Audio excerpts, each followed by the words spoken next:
Hello दोस्तों, welcome back to real talks with Mir.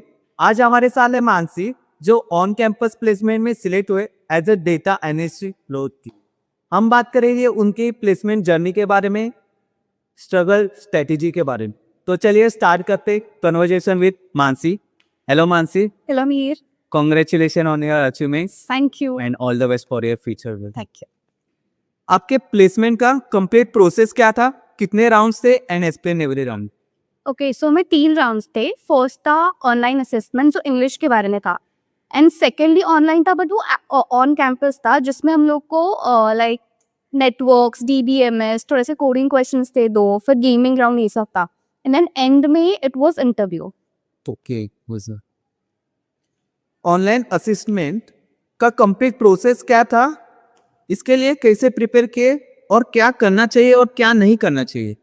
Okay so मैंने जो एक्सपीरियंस डॉग रेफर किया था, तो उसमें ऑनलाइन असेसमेंट के लिए English was the main part. So मैंने उसमें से टॉपिक्स देखे जो फ्रीक्वेंटली आस्क थे, जैसे कि ईमेल राइटिंग फ्रीक्वेंटली आस्क था, फिर रिपोर्ट एक था, मतलब जो जो उसमें मैंने टॉपिक्स दिए थे वो मैं प्रिपेयर करके गई थी इंग्लिश टेस्ट के लिए। और वो सिंपल टू मीडियम के बीच में ही था, मतलब क्लियर हो जाता था 70% लोगों से। सो मैं वही प्रिपेयर करके मतलब वही प्रिपेयर करके गई थी। एंड रेफरेंस के लिए मैंने थोड़े बहुत डॉक्स पढ़े थे जो गूगल से मैंने देखे थे कि फॉर्मल मेल कैसे लिखता है, फॉर्मल रिमोट कैसे लिखता है, मैं वही देखते थे। ओके, आप हैकाथॉन में भी पार्टिसिपेट किए और प्लेसमेंट कोऑर्डिनेटर भी हो। सो मेरा क्वेश्चन यही है, आपकी एग्जैक्टली रिस्पॉन्सिबिलिटी क्या थी placement coordinator placement. Okay so placement coordinator basically जो कंपनी के रिक्वायरमेंट होता है उस हिसाब से प्लेसमेंट मतलब प्लेसमेंट सेट को वो डेटाबेस प्रोवाइड करता है। जैसे फॉर एग्जांपल एक कंपनी है, कंपनी ए करके, तो उसको स्टूडेंट्स चाहिए जिसके 10th और 12th में परसेंटेज 70 से अबव है। सो मेरा मतलब मेरा रोल ये था कि मैं वो ही स्टूडेंट का डेटा फॉरवर्ड करूँ जिसको 70% से ऊपर मार्क्स है। तो मेरा वो रोल था कि उनका ही डेटाबेस जाना चाहिए जो एलिजिबल है वो कंपनी के। ओके, क्या इस रोल ने आपको इंटरव्यू प्रोसेस को बेटर बनाने में कुछ हेल्प किया। मेरे मैनेजमेंट स्किल जो है वो इम्प्रूव हुए। मतलब मुझे अपने कॉलेज जो शेड्यूल था उसके साथ साथ ये भी काम करना पड़ता था, तो उससे मुझे हेल्प हुई कि मतलब मैं मैनेज कर सकती थी। और मतलब कंपनी के लोगों से कैसे बात करना, मतलब कि अच्छा मतलब ये सिलेक्ट हुआ है तो उनको इन्फॉर्म करना, तो वो एक डेवलप हुआ।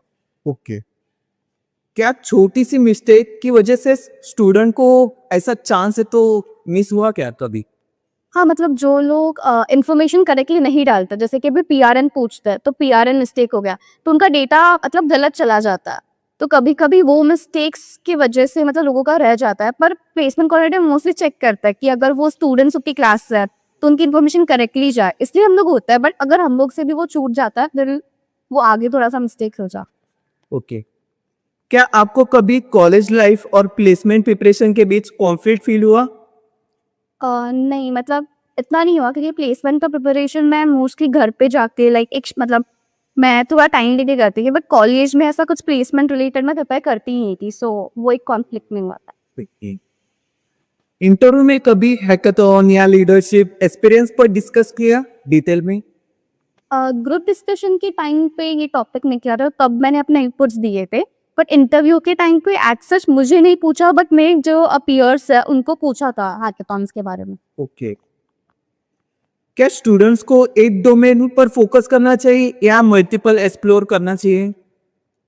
एक्सप्लोर करना चाहिए एक्चुअली। यही मतलब यही टाइम है जहाँ पे हम लोग सारे फील्ड्स का थोड़ा थोड़ा नॉलेज लेके उसके बारे में थोड़ा पढ़ सकते हैं।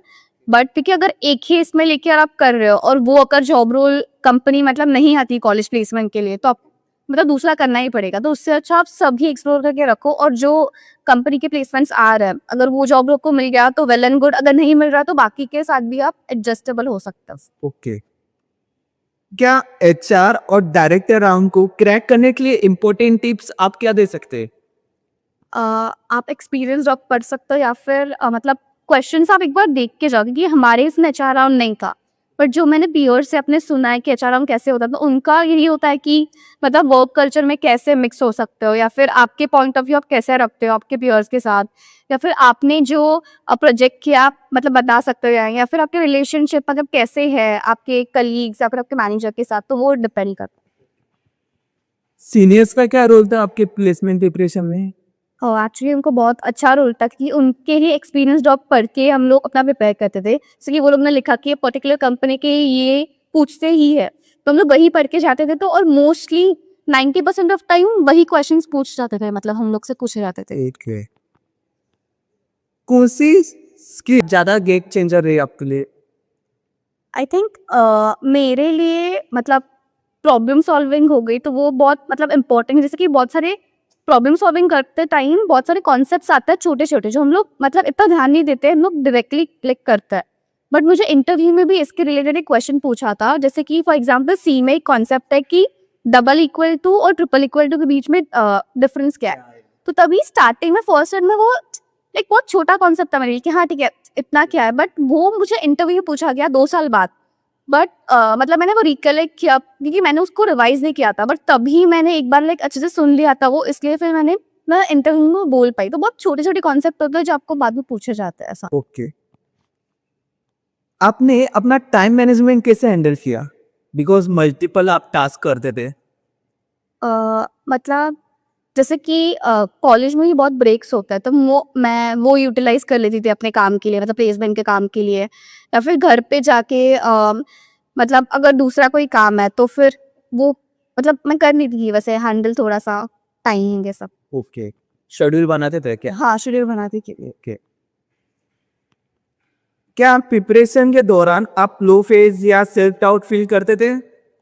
इनिशियली यस, बिकॉज मेरे एग्रीगेट पॉइंटर्स थोड़े कम है, लाइक 9 से कम थे, और जो कंपनीज आते थे वो इनिशियली 9 पॉइंटर्स के अबाव लेते थे। तो तभी मुझे लगता था कि काश मैंने थोड़ा सा फर्स्ट ईयर में मेहनत कर ली होती और पॉइंटर्स थोड़ा मतलब ध्यान दिया होता, तो तब मुझे लगता था कि तभी मैंने थोड़ा सा ग्रास्प कर लिया होता, तो अभी मैं लाइक वो कंपनीज बैठ पाती है ऐसा। सो हैंडल कैसे किया कि किसे?